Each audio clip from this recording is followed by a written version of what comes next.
कटी है हजमा नहीं तो तोरा करिए तोरा करिए। रूपम रिकॉर्डिंग स्टूडियो जीवा चौक मधुबनी। धीरे धीरे किस कटी है हजमा तोरा करिए। बउआ के मौसी झुलफी बाली बउआ के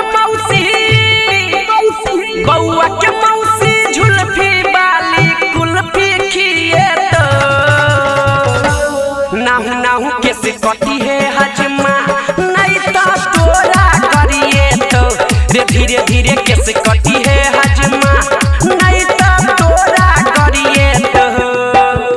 बउआ के मौसी हिप्पी बाली बउआ के मौसी हिप्पी बाली कुल्फी खिए तो नाहू नाहू किस कटी है हजमा नहीं तो तोरा करिए तो रे धीरे धीरे किस कटी है हजमा नहीं तो रे नहीं तो तोरा करिए तो। डीजे सुमित सतीश रईमा रूपम रिकॉर्डिंग स्टूडियो जीवा चौक मधुबनी। रे धीरे धीरे किस कटी है हजमा नहीं तो तोरा करिए तो तोरा करिए तो। बउआ के मामी हजमा दान में द देव भोजन में चूड़ा दही भर पेट खुएब भर पेट खुएब भर पेट खुएब। बउआ के मामी हजमा दान में द देव भर पेट चूड़ा दही भोजन करेब। कनिया ला देब नेट वाला साड़ी कनिया ला देब नेट वाला साड़ी मन खुश कर देब।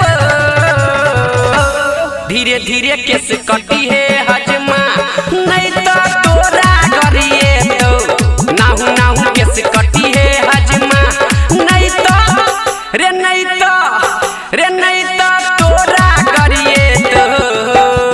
डीजे सुमित सतीश रईमा रूपम रिकॉर्डिंग स्टूडियो जीवा चौक मधुबनी। धीरे धीरे किस कटी है हजमा नहीं तो तोरा करिए तो तोरा करिए तो तोरा करिए तो। एना किए हजमा तोरा छटपट करई छै बउआ के दादी नानी सा किए तू लड़ई छै किए तू लड़ई छै किए तू लड़ई छै।